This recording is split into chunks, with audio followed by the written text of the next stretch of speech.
market our country and make an earning for themselves, and also in branding and communication. And may I also put it to you that, and I have in mind a question I had asked to the nominee who was here before you in the ministry, that you are in trade and industry, that you failed the people of Kenya in communication when you are Minister for Trade and Industry.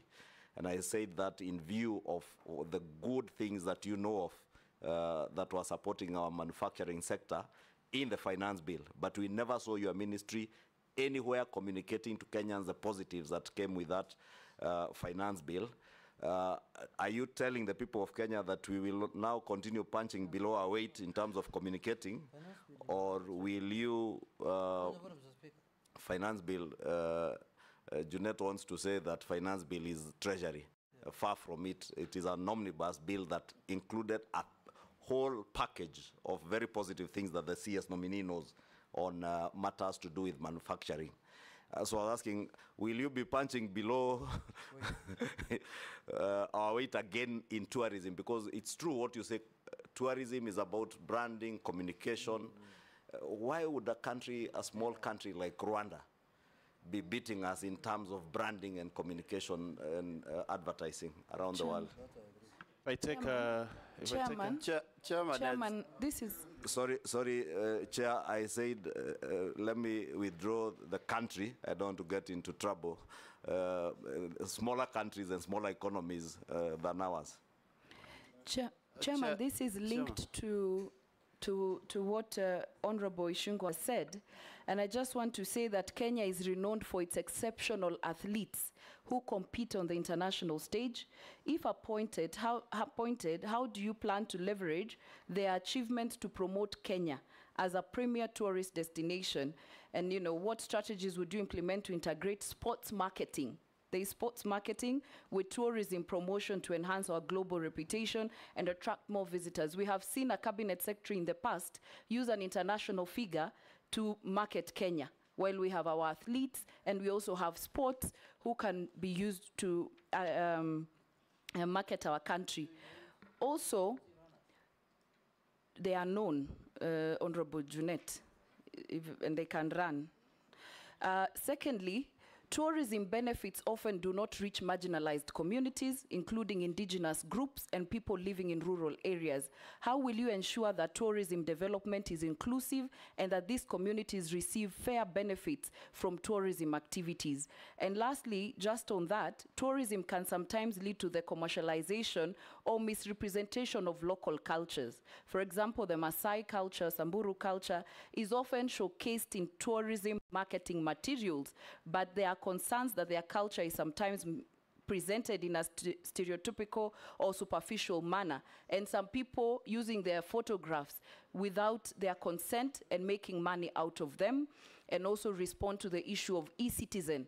When we use it to pay money at the parks, is it that Kenyans, we are slow to accept change and technology, or was it implemented without good communication and without testing it first whether it works?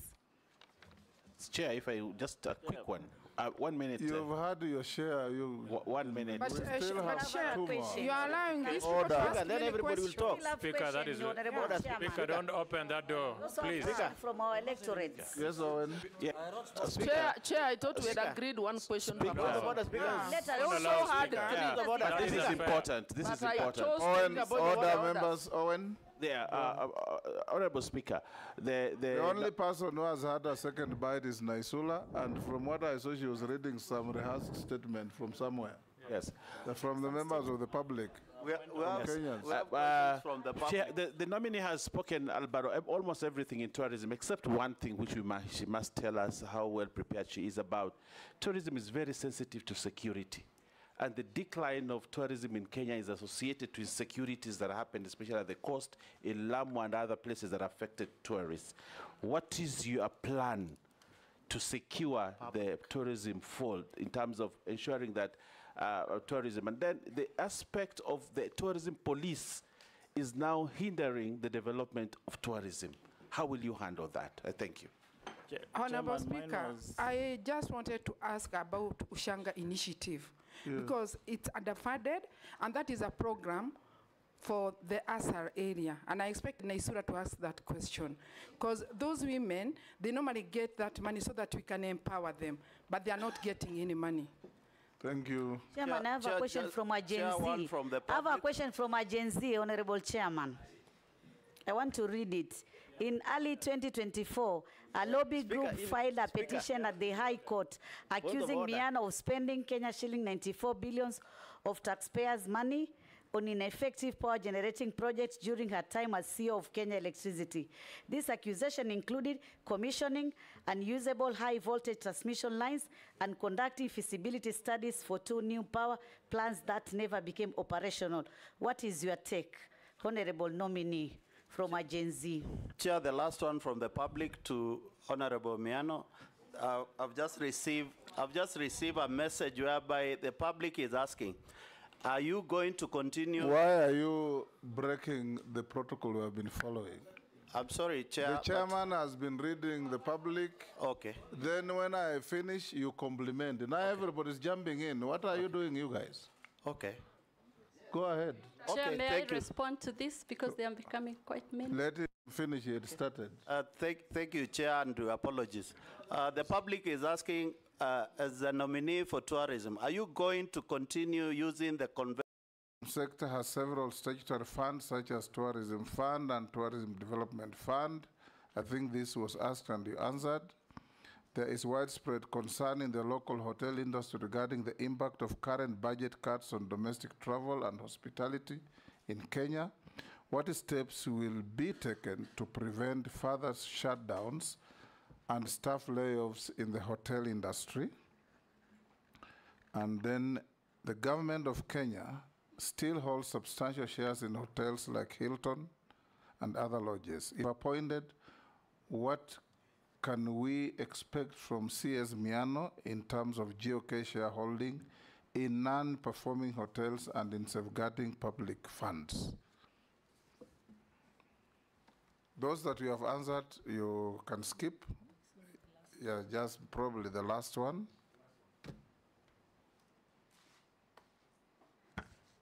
Mr. Chairman, on the issue of cost containment and how it can affect the hotel industries, I think we need to rationalize industry, and even for the hoteliers to optimize their operations and maintenance costs, get maybe alternative cheaper ways of O&M, and that way they will continue offering rates that are competitive and affordable. I believe, Mr. Chairman, like we said before, if we are able to sensitize our community on local tourism, and I'll give you just a very quick examples. We have many opportunities to have products together with industries that can appeal to our communities. And because I am a lady and conversant with the chamas, we can have products that those chamas can uptake, get away from the traditional meeting in one home and the other in a merry-go-round and buying hot pots and all that. Maybe that cost, if there is a product, we will give the ladies and the groups a better experience at affordable rates, and therefore we must all put on our thinking, innovative minds and see how to cope with the situation we have by coming up with diversified products, affordable products, and rallying uptake from the groups that we know can have.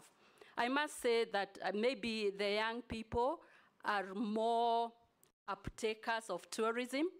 When I'm going up country and I pass through Naivasha, Delamere, you will not miss a group of youth who have put themselves together to go to a certain destination.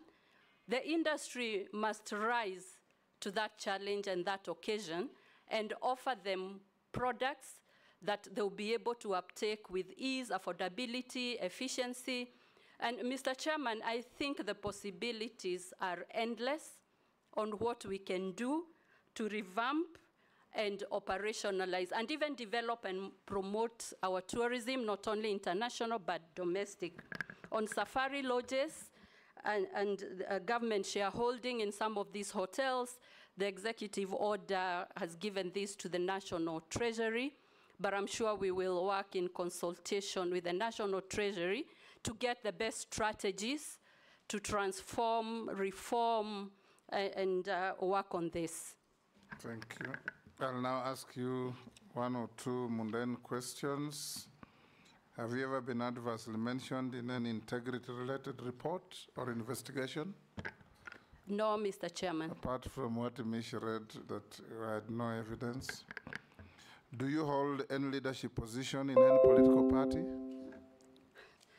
No, Mr. Chairman, I don't. What is your net worth?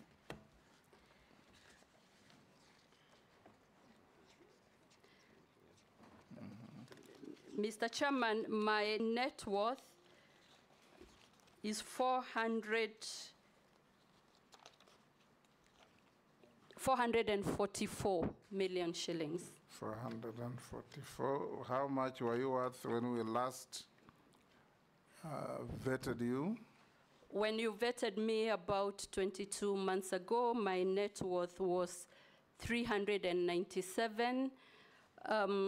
Mr. Chairman, I have not increased the assets, but what I have done is to revalue modestly the properties, taking into account the appreciation. And that's why it is unrealized, but it is an effect of valuation to be on the reasonable side of things. Good. We have looked at your documents and compared with what we have. They are in order. We received 21 memoranda on you, some supporting you, some saying some things that we passed on to you, and your responses were all satisfactory. We now want to wish you well and release you to go back to your other engagements.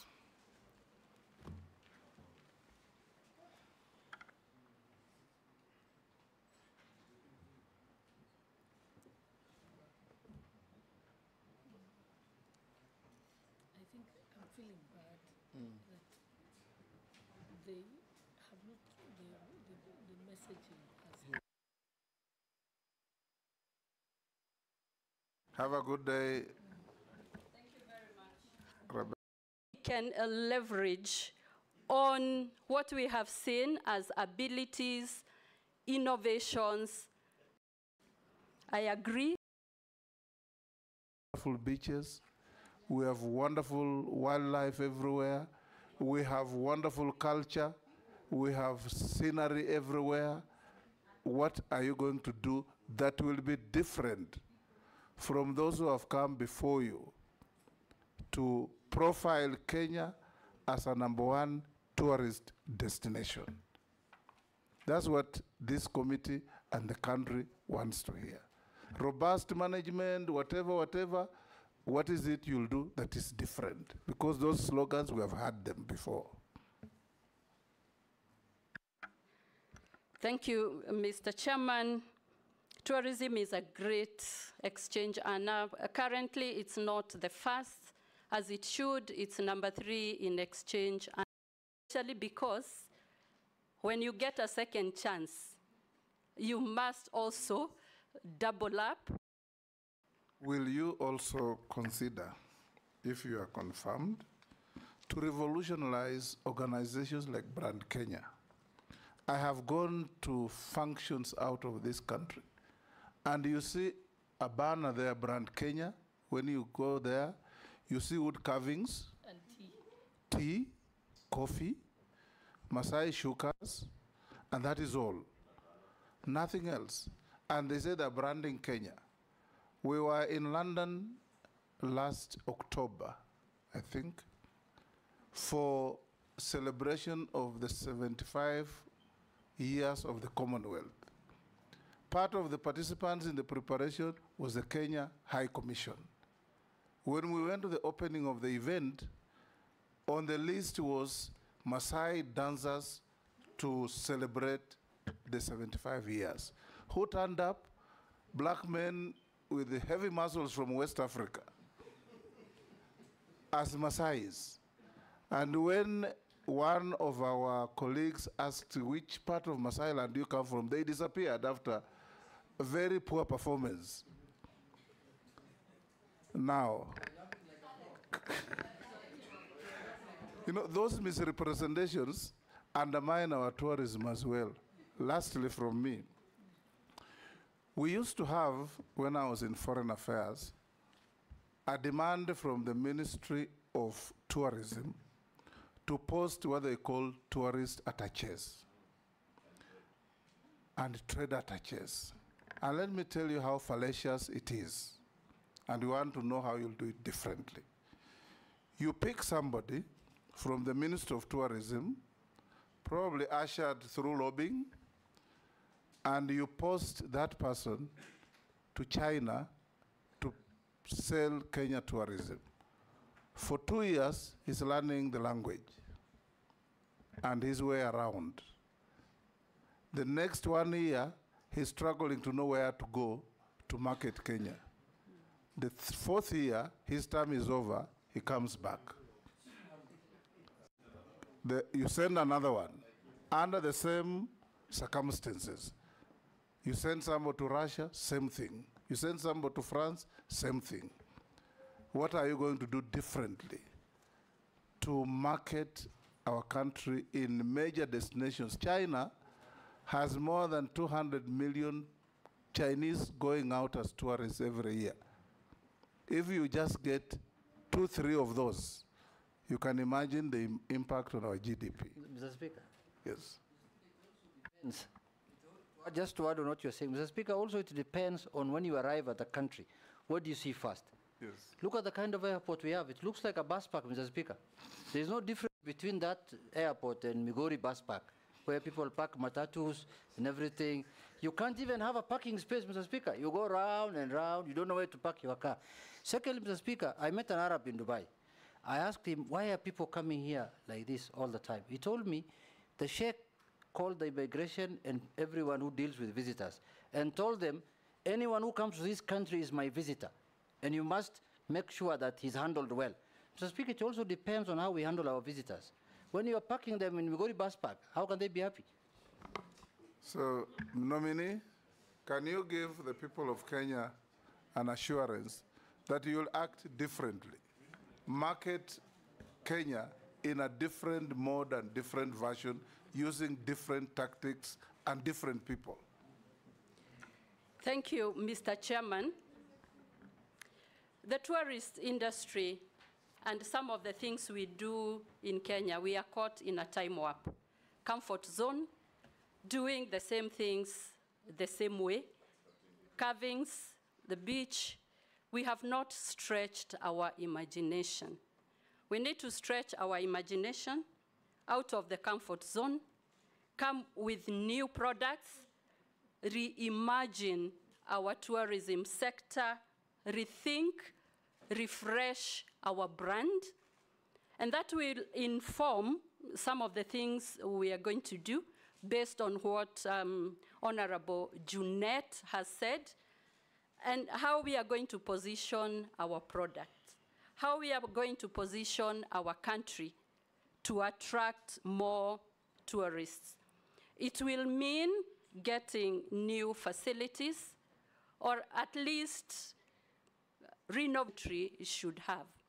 So, Chair, I will be very innovative, transformational, wanting to lead teams that are high performance, and will want to rally this vision through so that we get results.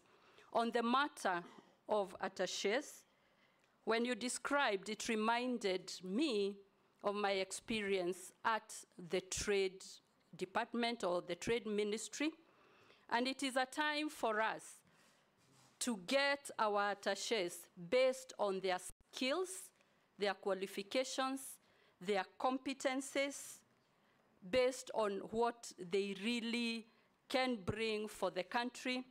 We need to check even their linguistics so that we send the correct people. I am a believer, if you have the right teams, well equipped, with competencies, you'll be able to get much more. And this is... On a point of order, because I think the CS nominee did not get your question. Because when I listened to you, the speaker was asking, is there a need to have a trade attaché, a tourism attaché? Why not have what you have been calling a one government approach? Whoever is at a mission has the capacity and ability, and you're able to train them on how to market tourism. Because from what the speaker was saying, the example he gave, you send someone, it takes 4 years moving around China. Why not use the ambassador in China to market Kenya, to market Kenya as a tourism destination, and even use their locals there with the branding you are talking about? Mr. Chairman, if we get the right people, they are likely to do very well in multi-skilling. There will be no distinct or dramatic difference from an attaché who can do trade to the one who can do tourism.